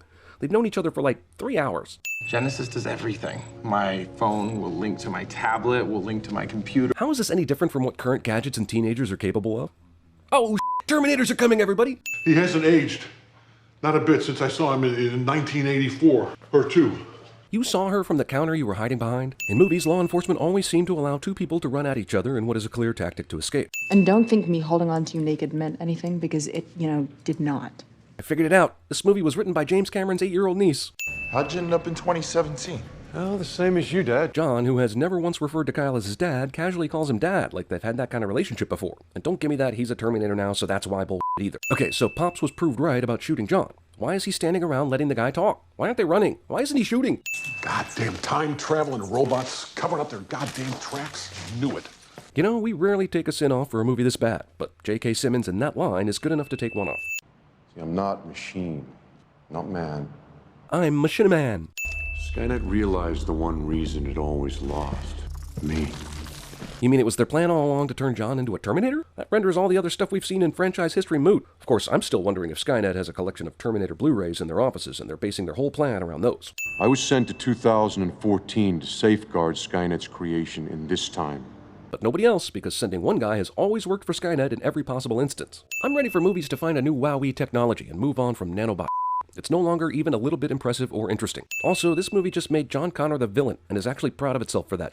Without us, you're never born. Who? Says everybody. Dismissing the fact that everything was super changed when a Terminator was sent back to 1973 instead of 1984, and a successful Kyle-Sarah mating probably wouldn't result in John Connor anymore, how are you even here right now, since the entire timeline was changed? This type of threat from heroes in movies facing adversaries who can't be killed by normal guns has hit critical mass. What does she hope to do with this thing? Tickle him? Why isn't Kyle running? That thing won't hold him for long. It won't? It's been doing nothing but holding him so far, and you just cranked up the power by, like, a lot. Wow, look at that, it didn't hold him for long. Body was replaced on a cellular level. Gotta love how they gave all the most difficult words to say in the script to the one guy who would sound the most ridiculous saying them. And even he can't decipher some of the enhanced code you've integrated into Genesis. I just know it works. Movie says John put coding into Skynet that these guys don't understand, which means Skynet invented itself. Which sort of fits, I guess, in a franchise where Kyle Reese was sent back in time by his son before he fathered him. You get a time machine, and you get a time machine, and you get... We're years away from making this thing work. Let's talk about Skynet's plan. Their idea is, let's have Judgment Day with John as our quarterback rather than our enemy. They could have just as easily sent more Terminators back in time to kill Sarah or John and prevented the Resistance from sending their own people back. Or even found a way to cover up the exact date they went back. Skynet allowed Kyle to go back in time despite being there in the room to prevent it, leaving the possibility of another John being born and still being able to lead the Resistance against his Terminator self. But this movie pissed on time travel and is making it sound like Kyle and Sarah don't even need to f*** anymore for John to exist. Cyberdyne will revolutionize technology with the ultimate killer app. Dear Hollywood, stop making apps a main component of action movies. Our pre-orders as of this afternoon have reached 1 billion users. That's laughably impossible. This is 2017, a year and a half from f***ing now. And we've heard so much about amazing apps, we're desensitized. Even if you somehow sold this app as truly greater than any other app in history ever, 1 billion people are not pre-ordering that. I don't care if it promises blowjobs and candy. 30 years, you had one place to be. Where the hell were you? Stuck in traffic. Jokes about traffic being bad are super fresh. Also, bullshit. This motherfucker would have been there weeks ahead of time just to over-prepare. But nice joke, dicks. Ammo loading pissing contest. Also, Pops had like 33 years to do this, right? Now I'm even more interested in what he did with his time. Our strategy did not account for John Connor. Which is why we should have given ourselves more time. But You die. That's what happens. yeah, back in 1984 when the old timeline was still intact. Not one smidgen of thought went into the time travel of this movie. You want to tell me how that conversation's supposed to start? Yeah, it's pretty easy. Those events can't happen that way anymore, so it's totally moot. Also, I guess Pops told Sarah what would happen in the future, but that means he was sent from a timeline that acknowledges Kyle Reese was the father of John Connor. Only John could have given him that knowledge, but we don't even know at what precise point he turned evil. How many different times did John lead the Resistance to a victory over Skynet, leading to time travel and repeating the whole cycle again? Was the time travel we saw at the beginning of this movie like the 5th time that happened, or the 1st? This is like Groundhog Day Edge of Tomorrow shit. Only they never tell you you're in that type of movie. Until Skynet rules this world. Rule this. Dear Hollywood, please stop having action heroes say some word the antagonist just said this before firing a weapon. Wow, stealing a school bus is bad enough, but you're stranding 60 children at the scene of an evil Terminator attack while the evil Terminator is still there. You're made up of nanobots. Why don't you just cloud your way down there? Why do you need to ride anything? F*** you, movie. F*** you and you f*** your ass face. Oh, what? John sensed Arnie was standing on this very spot in the bus? You know, the cops just got confirmation they were on the Golden Gate Bridge a minute or so ago. How did they set this up so fast? What are you doing? You and your f***ing handgun can't do anything to him even if he is down there. Yep, they survived this. Well, apes and mutants and Godzillas aren't destroying this bridge, but Terminators are, so let's just call it the horribly unoriginal cliche that it is and move on. That's not how physics works. Let's go, get out. And the f***ing sun went down while these cops took forever to cuff these dicks and put them in police cars, apparently. It was broad f***ing daylight, assholes. The choice to play bad boys and go on this humorous lineup montage 25 minutes before the movie is supposed to end. Also, fun fact, Jai Courtney is 6'1" and Amelia Clarke is 5'2", so both of them got 2 free inches from this generous screenwriter. But Arnold, being Arnold, got 4 inches. He kind of looks like you, Dad. He does not. Straight line. You just go, and you don't look back. But first, you'll have to navigate some stairs, find your car, go back home. Psh, just forget I told you this until you're an adult. You need something to convince me to come to 2017 instead of 1997. Nice to see you. How did you know exactly where... Oh, f***ing forget it. This would be a good time to disable the helicopter you decide not to use. Shoot a propeller or something. Why did it take John so long to get here? He fell in the water and they got arrested and then interrogated. So the timing of this is some convenient bull.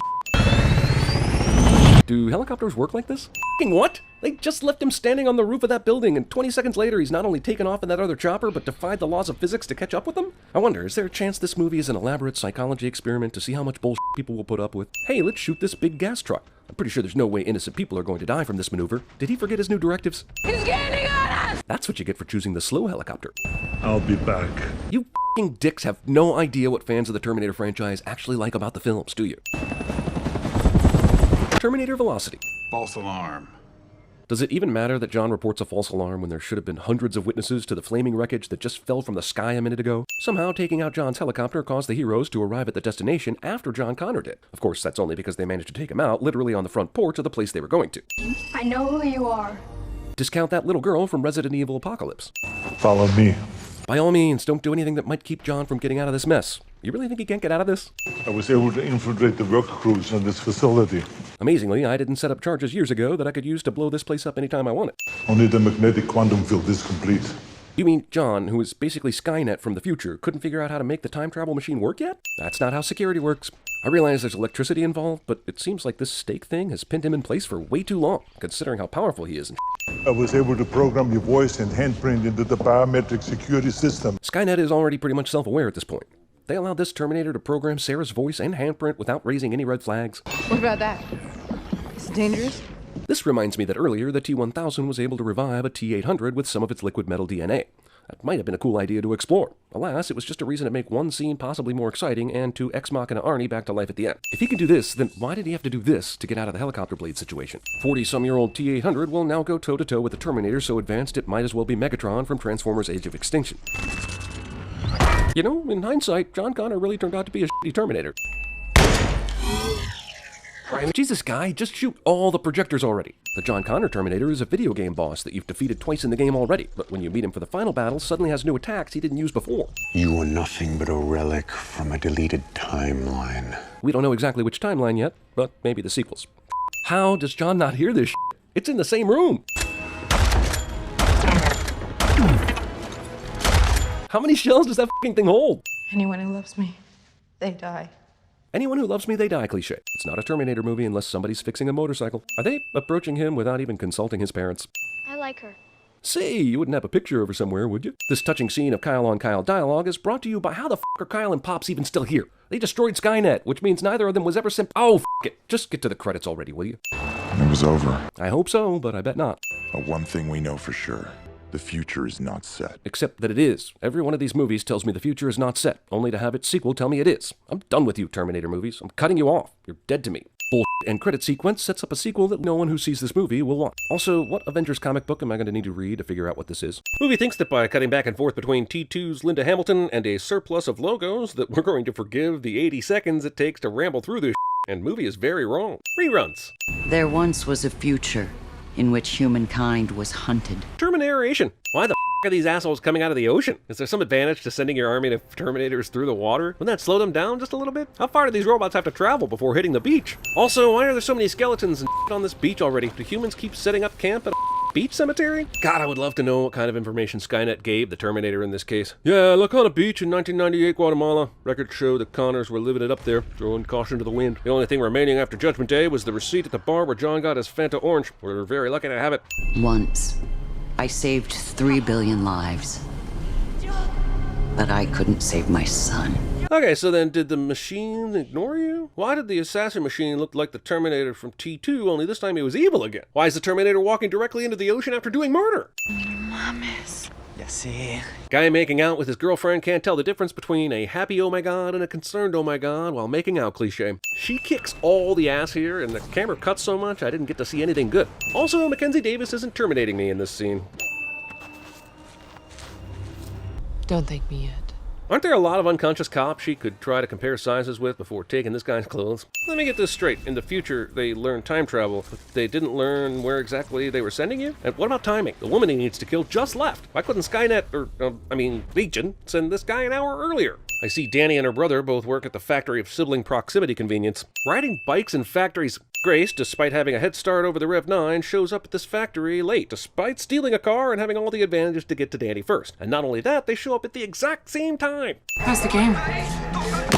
Why even bother with the niceties? Is it more polite for you to smash this dude into a wall when he's facing you? Así no te puedo dejar entrar. Yeah, it looks like you've been really strict about that rule. Look at all those people denied access because they aren't wearing a helmet or vest. And remember, one dude is riding a bike through here. Is safety a thing, or is it just for guests? Ahí está. Why give your target any chance to know something is up before you kill them? Jesus, I could Terminator better than these assholes. Danny would have never seen a gun and the resistance would be over. Grace, the literal ex machina, saves the day. But I'm just wondering what all the other security people thought when she came walking through here with an obvious shotgun. And it's not like she found some back way into the factory. After she pummeled that one guard, she was outside again. And from what I can tell, you have to go through at least 2 levels of security to get inside. The metal detectors and the turnstile area. Nobody asked for ID, nobody thought it was weird some new chick was walking through. Every time Skynet, or in this case Legion, fails to kill someone from the past, that means the future is altered. If Skynet still comes into existence, that means a new set of circumstances led to their creation. So I'm still trying to figure out how the new Skynet realizes that their old models didn't work and they know to make more advanced models. Going by T2 alone, the Terminators from that movie were completely obliterated by liquid steel. So it's not like Skynet found evidence of the past and said, okay, apparently we've existed before and we sent some Terminators to do the job. So now we have to think outside the box, people. Wow, that looked totally real. Mackenzie Davis isn't sledgehamming me in this scene. Everyone just watches them run away and no one called the cops about that huge fight on the factory floor, I guess. I'm augmented. Augmented? You might as well say I'm different or I'm special. That's how vague I'm augmented is. Butternut squash shaved into faux spaghetti noodles is augmented. Christ. So does she have spidey sense or what? Is this ever explained? Update, the movie never explains this. Look, this pickup outruns the industrial scooper tractor in about a half mile, and we move on to a quiet scene of reflection, but somehow this movie will make a chase of it. Look, you can tell me that the Rev 9 is this close to Grace and the others if you want, but you can't tell me he's driving this slow toward them. Mackenzie Davis isn't impaling me in this scene, so he has enough whatever magic to spawn a twin of himself? How the does that work? Also, why hasn't he used this before? Tell me one time before now during this chase that he couldn't have benefited by having a clone bot. We have to go. Or he died for nothing. Pretty sure he died for nothing regardless, but whatever. I don't get how the black ooze metal works if he has a robot skeleton core he's separated from earlier. Like, how does he who? How does he what? Son of a bitch. The fate of the world depends on me killing this Terminator, which I will later state I have done many times, but getting my truck back is way more important than making sure the Rev 9 is dead. I have to tell my father about Diego. It's not possible. I could just say your father is dead, but I'll wait for you to plead with me one more time before I give you the relevant information. I don't get why either of these two need each other. The liquid metal part disengaged and did plenty of damage on his own, not needing a skeleton. And the skeleton was driving that truck and doing stuff. Like, he didn't need to look like people. This is like when they separated the saucer section in Star Trek The Next Generation, and you wondered what good it did, but also wondered why they didn't do it that way every time. I need meds. Can you be more specific before you kill everyone? I save your ass and you steal my truck. Wow, it didn't even take long for you to find where they went. Like, you could have spent 5 minutes making sure the Rev 9 was dead. I mean, you don't know it's going to require a Hoover Dam turbine yet, so... You got a phone? Yes. Could I see it for a sec? Okay, she's going to throw it out the window and the girl will act rude, and I'm typing this without ever having seen this movie, but having seen movies in general. We should have done this in the bathtub. Have you seen the bathtub? Is the bathtub crawling with more germs than this bed probably is? I think the cyborg with dirty clothes can handle a dirty bathtub. I keep my cell phone in a chip bag. The foil blocks the GPS signal, so they can't track me. If you believe that, then why didn't you just go to a gas station and buy Danny a bag of chips before you threw that shit out the window? Her meds. How did you know how much of each to use? I don't. Yeah, just stick a random dosage into somebody and see what happens. I'm sure it'll be fine. Don't try this at home, kids. Movie that retcons Terminator Salvation just got a lot more Terminator Salvation than I think it intended to. These squiddy Terminators look cool and all, but why don't they have guns and How did you know we'll be on that bridge? I get these texts. Precise GPS coordinates, dates, times, down to the second. But instead of getting there well ahead of time, I wait until all sorts of damage and death occur. Also, if the text is giving her GPS coordinates about the freeway, then why not the auto factory where everything went down before that? The air splits open above a parking lot and A Terminator drops out. But in this case, I wasn't anywhere near where anyone dropped out, just where the action needed me to be to enter the story. It's weird. We need to ditch the car. Get off the grid. If you are carrying a cell phone, you are on the grid. Remember how you were going on about all the cameras and how a human can't go anywhere without leaving a trail? I believe you said a mile wide, remember? Because, God, it was like 5 minutes ago, actually. The Terminator's job has got to be difficult, right? I mean, how do you know that by killing these two guys that Legion still becomes a thing? Almost anything you could do could affect Legion's existence, right? And remember, this movie isn't playing by endgame rules. Danny gives birth to the one man that can stop it. You can pretty much tell at this point that Danny isn't giving birth to the leader of the Resistance, that she is the leader of the Resistance, but Grace continues to not answer the question like a dick. Future wants you dead for the same reason it wanted me dead. Didn't it occur to you that Skynet Legion also sent Terminators to kill John himself? It's weird that you don't, since that's what T2 in the beginning of this movie were all about. Why does it necessarily have to be the mom? Crazy smart machine, too. This is all this guy needs to think the story isn't bullshit. Slice a fly in half. That's it. This Terminator tries to use a drone to kill his target, and that's unsportsmanlike for a Terminator. I'm sorry. Bitch move, Rev 9. There's a drone up there. I don't hear anything. Yeah, well, you're not an augmented super soldier from the future, are you? Strange how you didn't hear the drone before it caught you on camera, though. Deadly force is authorized. Another bitch move, sending in the armed forces to kill them for you. When you reach the wall, there's a door beneath. Flacco will show you the way. This is exactly the wrong-minded thinking that made the Broncos trade for Flacco in 2019. I cannot see. She's wanted in 50 states and you're escorting her with one guard? Honestly, this ass beating is on you. I like how they're all like, we're our military, but let's tackle him. Aw, I was hoping he'd turn into a helicopter. He watches their chopper get away, and are no other guards coming after him? Shouldn't his face be on so many cameras now that he is just as wanted as anyone else? You cannot put yourself at risk. Who'd have killed Sarah? That doesn't matter. When are you gonna get it? When you tell her the reason why she's so goddamn important. Pay no attention to that guy that looks exactly like the sword machine thing that just sliced up half the immigration detention center. Why is Carl watching a college football game between Boston College and North Carolina State that took place in 2013? I don't have a photograph of John. I thought that they couldn't find him if they didn't know what he looked like. But now I'm forgetting his face. You mean Edward Furlong? Yeah, me too. Nice family. Is she a Terminator too? No, she's a Terminator Salvation. I met his mother, Alicia, a few months after I killed John. Oh, you don't get to say his name. You don't get to say his name, Cliché. Because without purpose, we are nothing. Thanks, Agent Smith. Jeez. Do all future human-killing AI robots share a playbook or something? Wait, you grew a conscience? Grace would absolutely terminate at CinemaSins. So what about the texts? When groundal displacement occurs, there's a shockwave through time, measurable before the event. Oh. Not why. To give you purpose, Sarah. I thought it would bring meaning to your son's death. This is requiring so much exposition, it's almost not worth having Arnold in the movie. You chose to change the future. You chose to destroy Skynet. So when did she destroy Skynet? She apparently didn't do enough to ensure Skynet didn't send Carl in 1998 to kill John. And then Carl started sending her texts when he felt some sort of shockwave in time or some bull. She used those texts to kill Terminators, but when did Skynet officially die and Legion take over? Or did Skynet die when Carl completed his mission? Anyway, Sarah didn't kill Skynet, time did. Beer with lime in this shot, but not in this shot, but definitely this shot. So you're Carl. That's what everyone calls me, yes. I'm never gonna call you Carl. If I thought for a second they were trying to make this a bad melodrama, it might be brilliant, but they weren't, so it's not. I was actually having fun when it was Mackenzie Davis kicking ass, but I do not care about Grandma and Grandpa's feud. A Terminator has just killed your whole family. What do you do? Well, no reason to practice anymore. I'm awesome at shooting now. You know these guns won't kill it.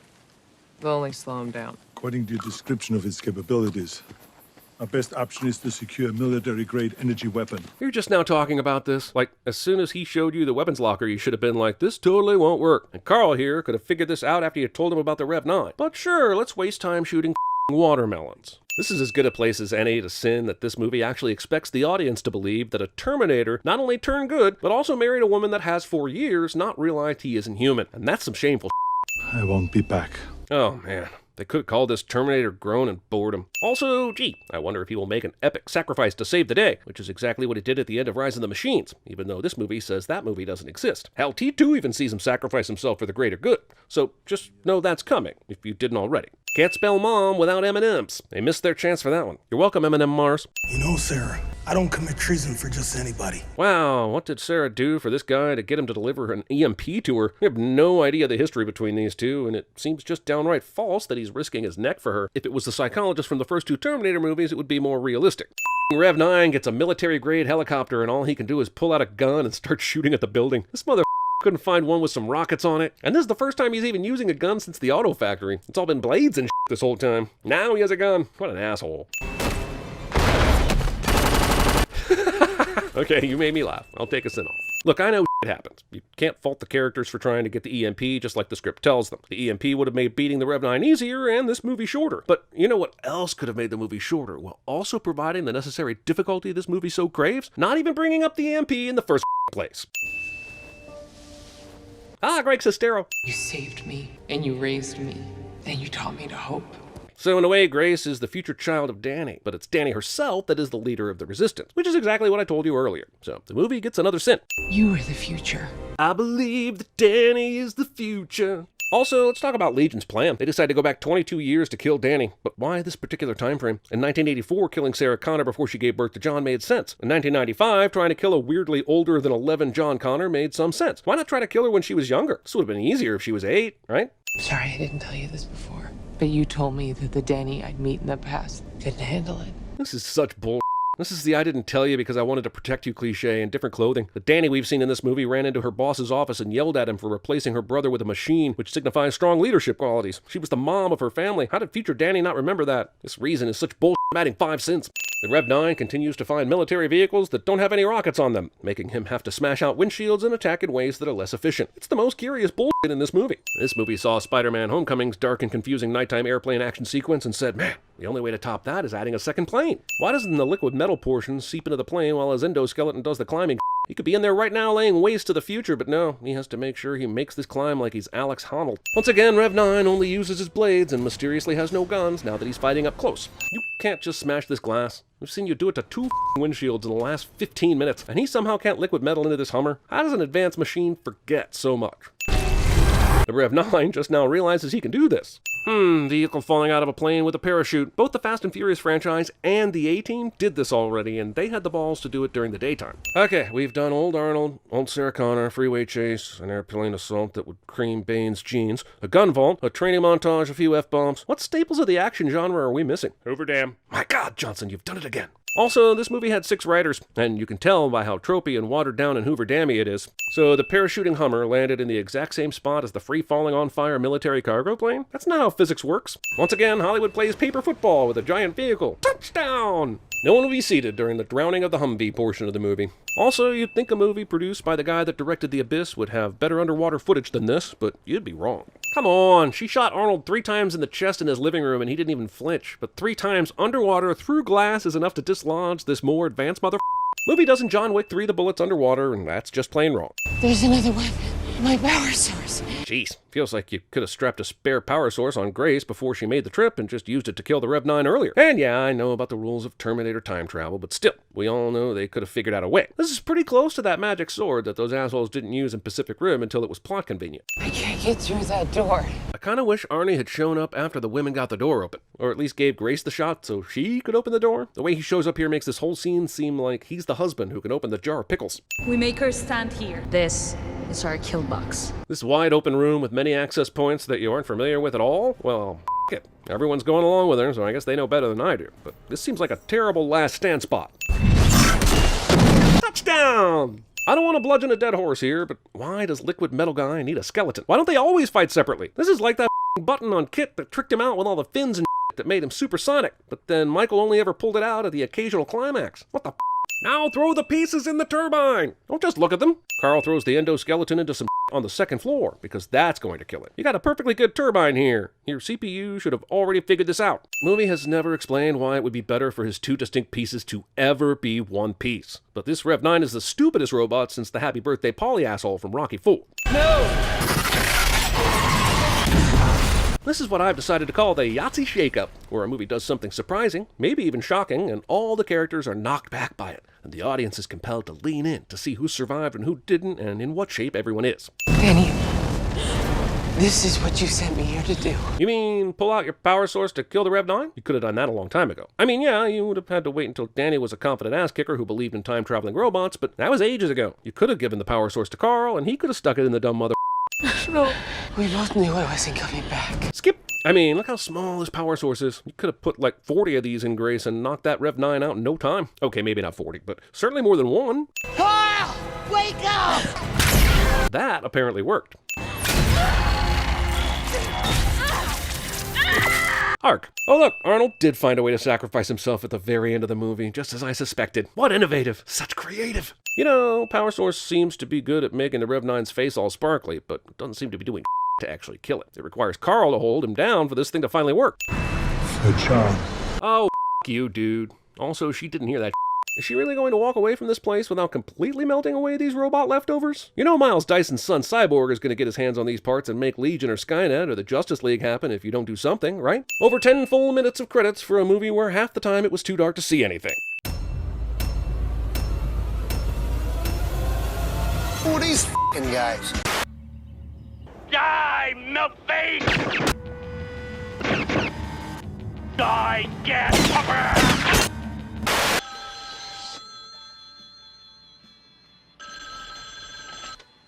You know. You like scary movies? Uh-huh. What's your favorite scary movie? You have to have a favorite. What comes to mind? Bear cleaning breasts. Listen, asshole! No, you listen, you little bitch. You hang up on me again, I'll gut you like a fish, understand? To see what your insides look like. Send a unit. I sent a unit. There's no answer to the door, and the apartment manager's not home. Call her.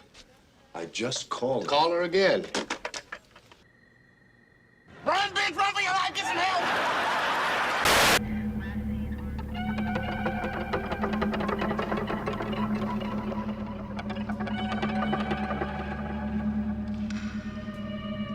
If it wasn't for dickheads like you, there wouldn't be any thievery in this world, would there? Sir, no, sir!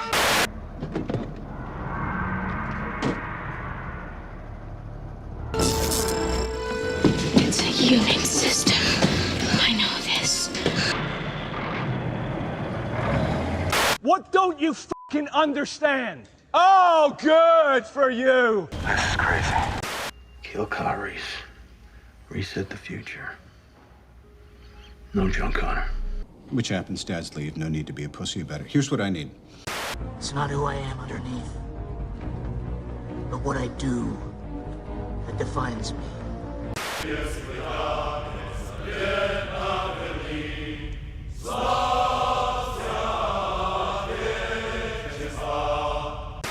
Sir, we don't know what this message means. Our target package could have changed. You repeat this order, or I'll find somebody who will. Okay, what's gonna happen to him? Disassembled. No disassemble! What are you? I'm Batman. I love you. I know. It is true, what many of you have heard. The machines have gathered an army, and as I speak, that army is drawing nearer to our home. Now get up. Energize. I can't let you do this. You lost your f***ing mind, Larry. We have been friends. And you respect my dad, and I respect you, but I will put f***ing bullets right through your heart. You put that f***ing gun down, now.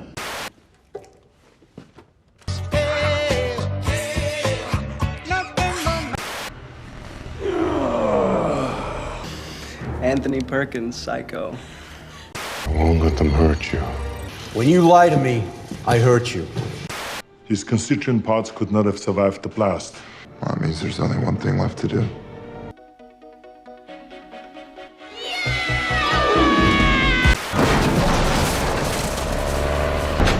She's got a fat ass. Diego, ¿estás bien? I'm a leaf on the wind. If we lose today, we won't get to fight enough. I know the pressure on you is enormous. We gotta move. We? There is no me in you. Not no more. You beginner luck. Based on the weapons we have, I estimate our chances at 12%. So you're telling me there's a chance? Y'all get a Peter Pan right here off of this dam, right here. Roads? Where we're going, we don't need roads.